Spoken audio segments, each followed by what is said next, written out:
Ça tombe bien. Je te prends dans 1 Corinthiens 11, verset 3. Je suis dans la page.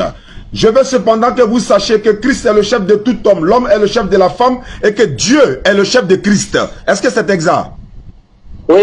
Est-ce que Dieu est le chef de Christ? Dieu est le chef de Christ selon la Bible, oui ou non? Dieu est le chef de Christ. Est-ce que tu es d'accord avec le passage 1 Corinthiens 11, 3? Parfaitement d'accord. Mais pourquoi Dieu devient le chef du Christ alors que Christ est Dieu pour toi? Il faut comprendre qu'on ne compare pas deux choses, ok, de nature différentes. On compare toujours les choses de même nature, des mêmes catégories. C'est toujours comme ça que ça s'est passé et c'est toujours comme ça que ça se passe.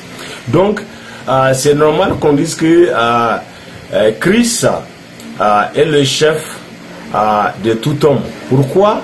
Parce que Christ s'appelle fils de l'homme. Donc, il est comparable à l'homme.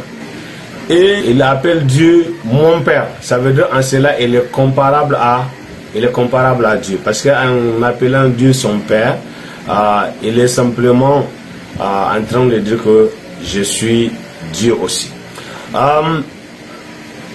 Ici, là, c'est juste un rapport hiérarchique. Simplement un rapport hiérarchique. Parce que entre hommes, il peut, dans certains rapports, rapport de travail, rapport d'autorité, etc., etc., il peut se trouver que l'homme devient le chef de l'homme. Mais ce n'est pas parce qu'ils sont plus hommes. C'est pas parce qu'ils sont plus hommes que les autres hommes. Non. Et dans la plupart des cas, sauf peut-être dans la hiérarchie militaire, en général, ce sont les autres hommes qui élisent leur propre chef. Et ce n'est pas parce que quelqu'un est plus homme que les autres, non. Et en ce qui concerne la relation de Père et Fils, Jésus-Christ et Dieu le Père, le fait que Dieu le Père se retrouve être chef de Jésus-Christ, donc qui est le Fils de Dieu, ça ne veut pas dire que Dieu le Père est plus Dieu que Jésus-Christ. Non, ce n'est pas comme ça. Désolé, ce n'est pas facile à comprendre pour nos amis musulmans, mais malheureusement, les choses sont ainsi. Nous expliquons parce que vous demandez à ce qu'on explique, mais de toute façon, nous savons que vous ne croyez pas.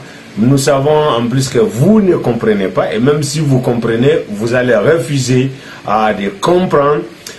Cependant, nous sommes plus intéressés à donner des réponses ou ces genres de réponses pour vraiment que la manipulation ou les manipulations donc cessent à l'endroit de ceux qui croient en Jésus-Christ et à l'endroit de ceux qui sont prêts à croire en Jésus-Christ. Nous voulons que ces manipulations cessent et c'est pour cela que nous tenons à fournir ces explications. D'autres chrétiens, je suis sûr que s'ils le sortent, ils pourraient être encore plus pertinents que moi par rapport, ils pourraient encore donner plus de détails que moi.